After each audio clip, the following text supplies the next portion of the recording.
Halo guys, selamat sore. Jumpa lagi kita ya. Ini adalah showcase Polytron ukuran 3 rak ya. Kasusnya ini tidak hidup dan ada yang terbakar. Setelah kita buka ya, kita buka tutup ini dari sini ya. Ternyata kita temukan ini sudah hangus, sudah gosong ya. Jadi jika sobat-sobat menemukan kasus seperti ini, bisa ikuti video ini agar tidak gagal dalam melakukan perbaikan elektronik yang berjenis pendingin seperti showcase ini ya. Ya, ini nampak sudah gosong. Jadi setelah kita lakukan penggantian, mesin hidup ya, mesin hidup, tapi panasnya sedikit over nampaknya, mungkin karena kondisinya mesinnya sudah tua atau juga mungkin ada kendala lain ya. Dan di sini saya mengindikasikan ini ada kendala lain. Kenapa mesin ini sangat panas? Karena tekanannya berlebih dan akibat ya dorongan dari kapilernya kurang lancar ya, ini kapilernya, sehingga kulkas ini menjadi kurang dingin. Oke, di sini dapat kita lihat ya, sini hanya berair saja ya. Tadi sempat membeku ya, satu blok ini ya sempat membeku, namun yang lainnya tidak ada ya. Bisa kita lihat tidak ada basah pun ya, bahkan di bawah pun juga tidak ya. Ini yang membuat kulkas ini jadi kurang dingin ya. Kenapa dia jadi seperti ini? Ini karena naik oli biasanya ya. Jadi ini cara mengatasinya, kasus yang naik oli ya, kurang dingin karena naik oli ya. Jadi kurang dingin itu ataupun tidak dingin itu kasusnya banyak, yang rusak itu banyak macam ya, berbagai-bagai. Jadi di sini naik oli, kasus yang saya alami ini. Jadi cara mengatasinya bagaimana? Ayo kita lanjutkan ya. Saya akan bagi cara dan memberitahu bagaimana cara mengatasi kasus kulkas yang mengalami rusak seperti ini. Oke, baik, kembali kita siapkan alat-alat yang dibutuhkan ya untuk perbaikan kulkas ini. Yang pertama ini manifold, kemudian tang, selanjutnya ini kepala las, jangan lupa dan ketinggalan ini kawat las tembaga dan kawat las kuningan ya. Selanjutnya ini tang kapiler, dan ini cutter pemotong ya. Kemudian seng buruk-buruk ini ya, untuk penghalang api ya, seperti ini. Kita taruh di sini, baru kita las di sini ya. Oke, itulah semua alat-alat yang kita butuhkan. Sekarang kita lanjut untuk eksekusi ya, perbaikan kulkas ini. Pertama sekali yang kita lakukan adalah melepaskan ini overload PTC ya. Kita lepas dulu, congkel saja seperti ini. Oke, setelah itu kita lepas, kita lakukan pemotongan di sini ya. Ini yang dipotong hati-hati ya, jangan asal potong ya. Dapat diperhatikan ya. Nih di sini filter, ini kapiler ya, ini kondensor masuk filter, dan ini adalah pipa vakum. Jadi kita potong dulu di pipa vakum ya. Ya.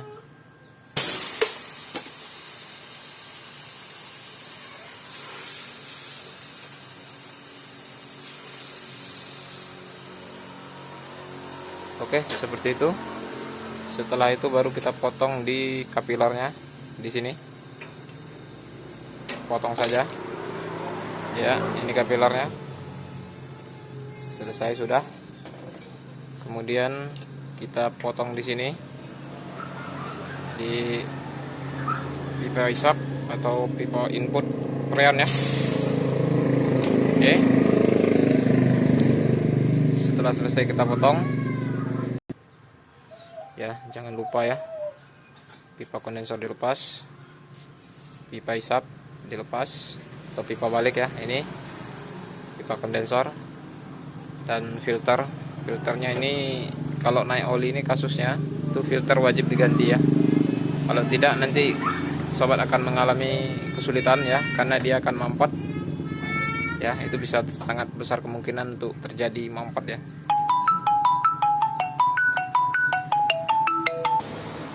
Oke guys, kita lanjut ya. Ini cara membuka pipa ya, dilas seperti ini.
Oke guys, setelah semua ini kita buka ya.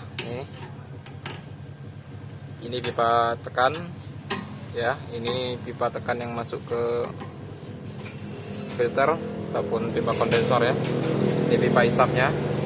Kita lepas dulu seperti ini ya. Jadi di sini simak baik-baik ya. Saya akan coba terangkan untuk kasus naik oli ini. Jangan mengerjakannya dengan buru-buru ya, santai, rileks tapi pasti ya.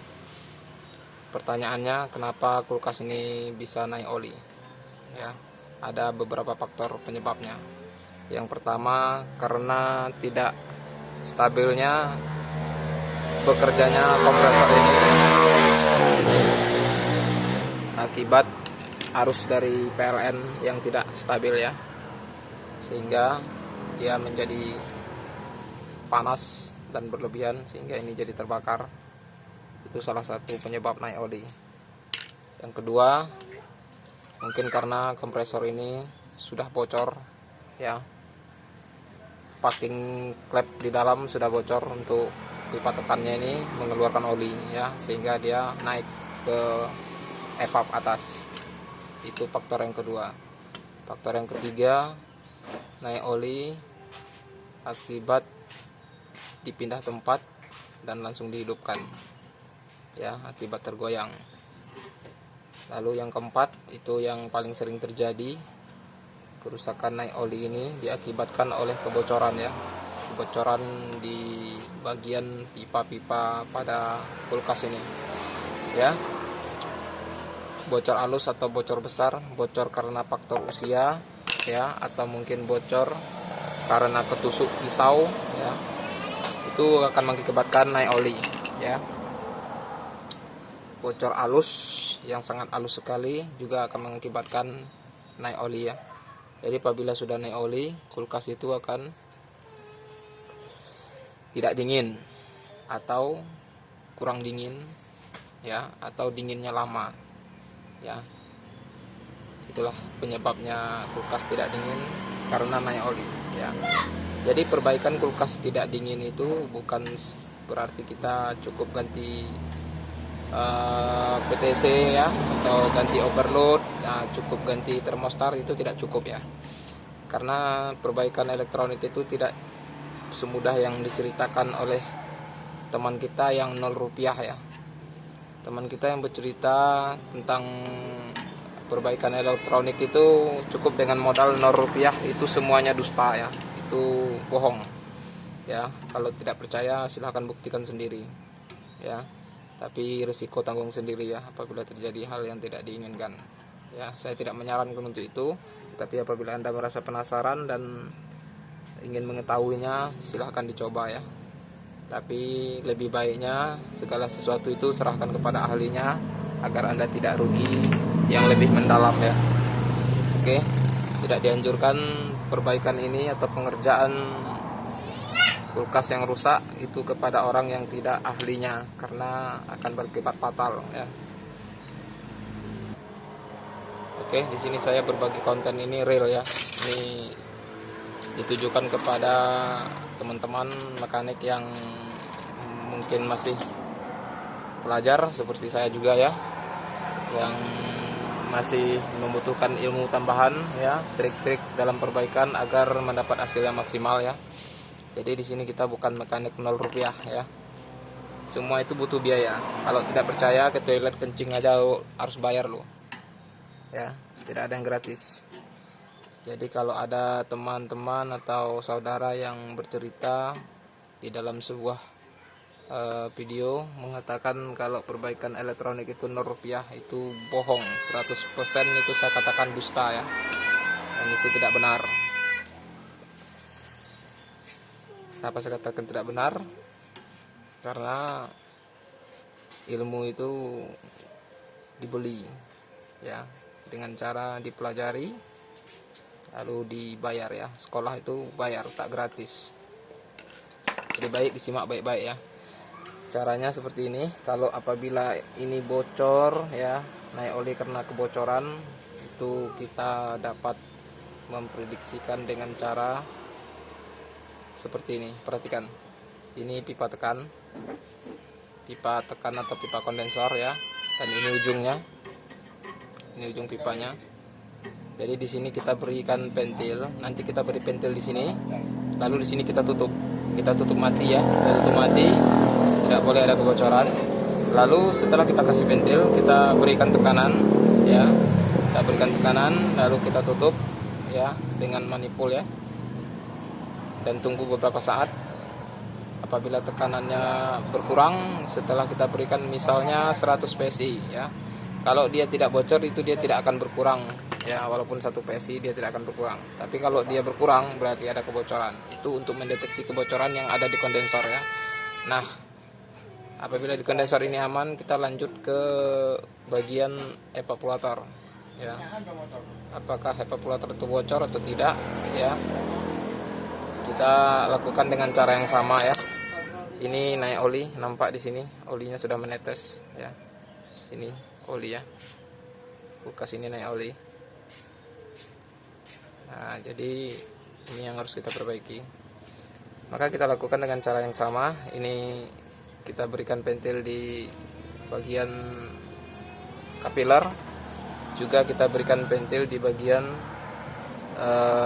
pipa isap atau pipa baliknya ya di sini. Jadi keduanya kita beri pentil. Nanti kita tutup salah satunya. Kita tutup saja di bagian kapilernya dulu.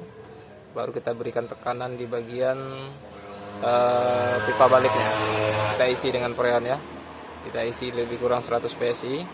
Sama seperti kita melakukan di kondensor tadi. Kita tutup, lalu kita tunggu apa ada kebocoran atau tidak. Jika jarum manipulnya tetap, berarti dia tidak bocor ya. Nah, begitulah cara cepat untuk mendeteksi kebocoran pada pipa-pipa kulkas ini. Ya, setelah semuanya selesai, barulah kita lakukan flushing sebersih-bersihnya, dan kemudian kita pasang kembali dan isi sesuai standarnya ya. Baru kita running test ya. Begitulah kira-kira rincian cara perbaiki kulkas yang naik oli ya. Jadi jangan langsung di flushing dan diisi freon, itu nanti akan merugikan kita karena harus membuang freon lagi ya, karena mungkin saja ada kebocoran ya. Tapi setelah pasti betul-betul aman, tidak ada kebocoran, barulah kita lakukan pengisian ya. Oke, cukup sekian dulu informasi dari saya hari ini. Semoga bermanfaat ya. Bila ada salah kata mohon maaf, lebih dan kurang ya. Saya mohon pamit. Assalamualaikum warahmatullahi wabarakatuh.